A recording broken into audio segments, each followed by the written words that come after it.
आप सभी का स्वागत है मेरे चैनल पर।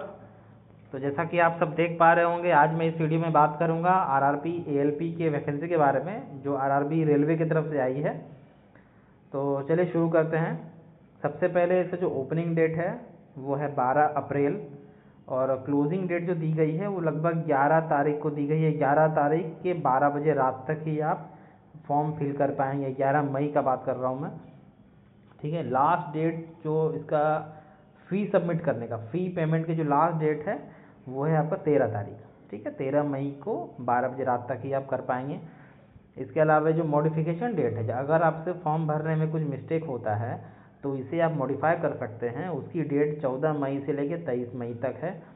इसमें दिक्कत यह है कि आपसे हर मॉडिफिकेशन के 250 रुपये चार्ज किए जाएंगे। जितनी बार आप मॉडिफाई करेंगे 250 रुपये आपसे चार्ज किए जाएंगे।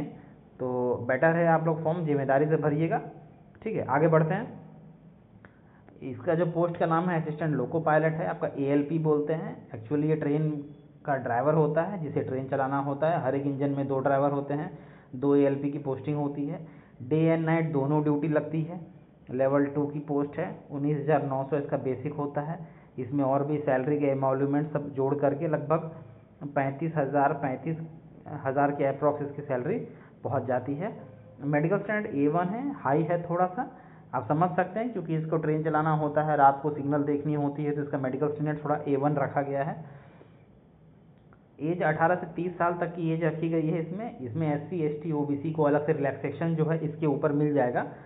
और वैकेंसी 9,970 पोस्ट दी गई है, ठीक है। पहले क्या था कि टेक्नीशियन की वैकेंसी इसमें ऐड होती थी और ज़्यादा वैकेंसी दिखती थी, लेकिन इस बार 9,970 पोस्ट सिर्फ ALP की है, ठीक है। चलिए अब आगे बढ़ते हैं। ध्यान देने वाली बात यहाँ पे ये है कि सिर्फ आपको एक बार ही फॉर्म फिलअप करना है। एक बार से ज़्यादा फिलअप करेंगे तो आप डिबार हो जाएंगे फ्यूचर एग्ज़ाम से भी। आरआरबी और आरआरसी दोनों के एग्ज़ाम से आप फ्यूचर में डिबार हो जाएंगे। तो ध्यान से सिर्फ एक फॉर्म भरिएगा। पहले हुआ करता था कि लोग 2-4 आरआरबी से अलग अलग फॉर्म डालते थे, अब वो नहीं है। आते हैं मेडिकल फिटनेस की बात करें। मेडिकल फिटनेस की बात मैं शुरुआत में ही कर रहा हूँ क्योंकि आजकल मैक्सिमम लोगों को चश्मा लग चुका है, ठीक है। तो इसमें मेडिकल स्टैंडर्ड A1 लिया गया है। 6/6 आपकी आंखें चाहिए विदाउट ग्लासेस, याद रखिएगा विदाउट ग्लासेस। और इसमें विजन के लिए बाइनोकुलर विजन, कलर विजन और नाइट विजन भी चेक किया जाएगा। तो आप लोग अपना ध्यान देख लीजिए कि आपका आंखें कितनी कमज़ोर हैं, कितनी मजबूत हैं।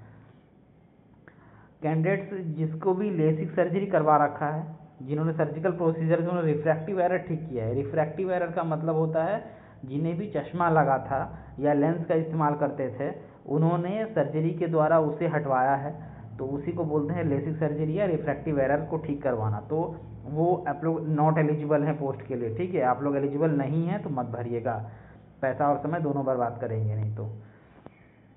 डायरेक्ट आते हैं एज लिमिट पे। एज लिमिट जो इसमें रखी गई है 18 से 30 साल की एज है। कट ऑफ डेट है 1/7/2025। कट ऑफ डेट है 1/7/2025। इस बार SC ST को 5 साल की ग्रेस मिल जाएगा और OBC को 3 साल का ग्रेस मिल जाएगा, समझ गए। कट ऑफ डेट है 1/7/2025। 18 से 30 साल की आयु चाहिए आपकी। इसमें एग्जामिनेशन फ़ी पे आते हैं। जो जनरल लोगों को 500 रुपये एग्जामिनेशन फ़ी देना है, और इसके बाद अगर आप SC हैं, ST हैं, एक्स सर्विसमैन हैं, फीमेल है, ट्रांसजेंडर हैं, तो आपको 250 रुपये की फ़ीस देनी है।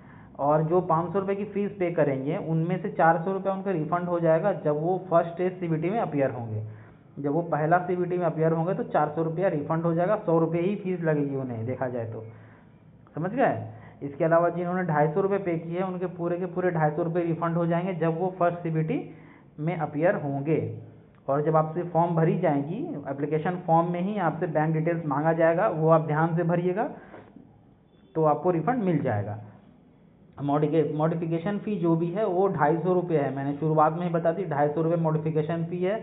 प्रत्येक मॉडिफिकेशन का जितनी बार आप मॉडिफाई अलग अलग करने जाएंगे उतना बार आपको फ़ी लगेगा। तो रिस्पॉन्सिबिलिटी से भरिएगा फॉर्म, समझ गए। इसेंशियल क्वालिफिकेशन में देखिए यहाँ पे क्या है कि असिस्टेंट लोको पायलट की पोस्ट है, तो ये इसमें टेक्नीशियन, मतलब जो पहले टेक्नीशियन में चलता था ना, ITI खोजता था या डिप्लोमा लगता था, तो वो चीज़ इसमें है, ठीक है। तो इसमें आपका मैट्रिकुलेशन चाहिए, मैट्रिक के साथ ITI होना चाहिए, या फिर किसी अप्रेंटिसशिप का कोड होना चाहिए, या फिर डिप्लोमा या इंजीनियरिंग होनी चाहिए। और इसमें कौन कौन सा ट्रेड है चाहिए, ट्रेड आप यहाँ पे देख सकते हैं, पूरा ट्रेड इसमें दिया गया है, आप इसमें ट्रेड देख लीजिए, इतने ट्रेड में आपका है तो आप एलिजिबल हैं भरने के लिए।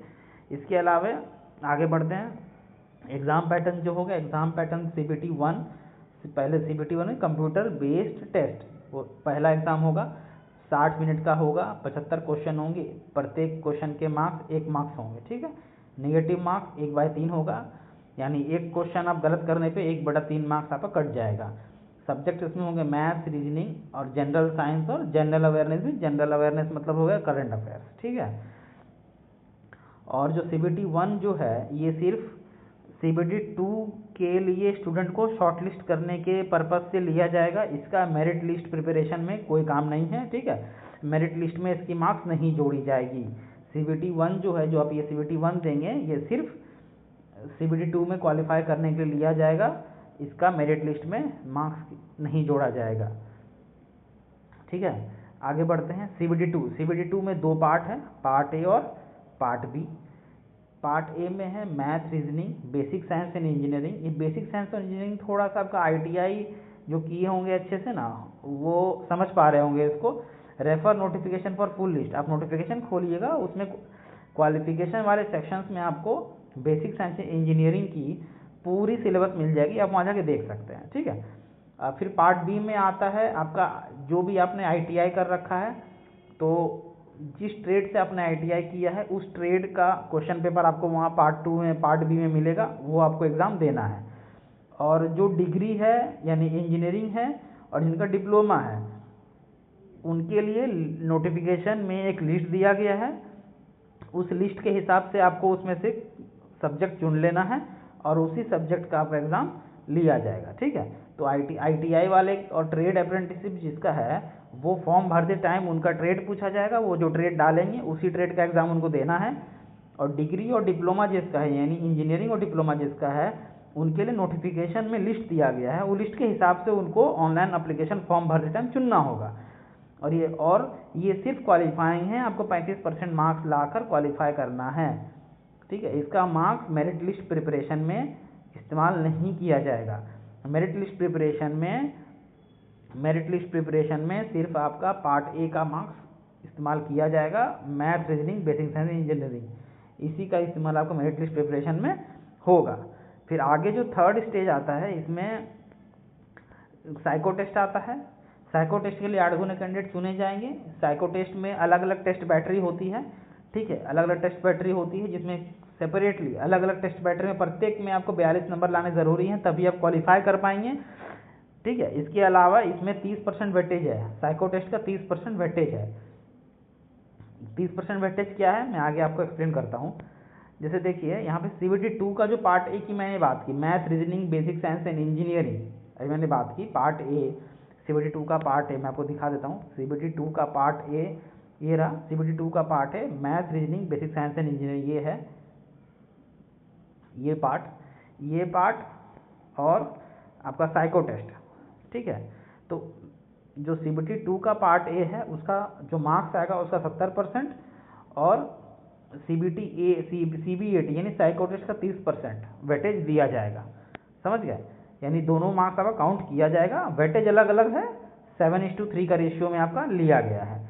अप्लाई कैसे करना है, तो इतने सारे आपको RRB के वेबसाइट दिए गए हैं, इन वेबसाइट्स में से किसी भी आप जाके अप्लाई कर सकते हैं। इनकी वैकेंसी मैं आगे दिखा रहा हूँ, ये रहे जोन वाइज वैकेंसीज, ये आप लोग वैकेंसीज जोन वाइज वैकेंसीज देख सकते हैं, ठीक है। अपना अपना वैकेंसीज देख लीजिए, आपके इलाके में आपका जिस जोन में पड़ता है उस जोन में कितनी वैकेंसीज है। स्टूडेंट दूसरे जोन से भी भरते हैं, जहाँ ज़्यादा वैकेंसीज होती है लोग वहाँ से भी अप्लाई करते हैं, उसमें कोई बड़ी दिक्कत वाली बात नहीं है, ठीक है। इसके अलावा आपको अगर कहीं भी इस समझने में प्रॉब्लम हुआ हो तो कृपया आप लोग कमेंट कीजिए, मैं ज़रूर कोशिश करूँगा आप लोगों का डाउट को दूर कर सकूँ। चलिए, थैंक यू, बाय बाय।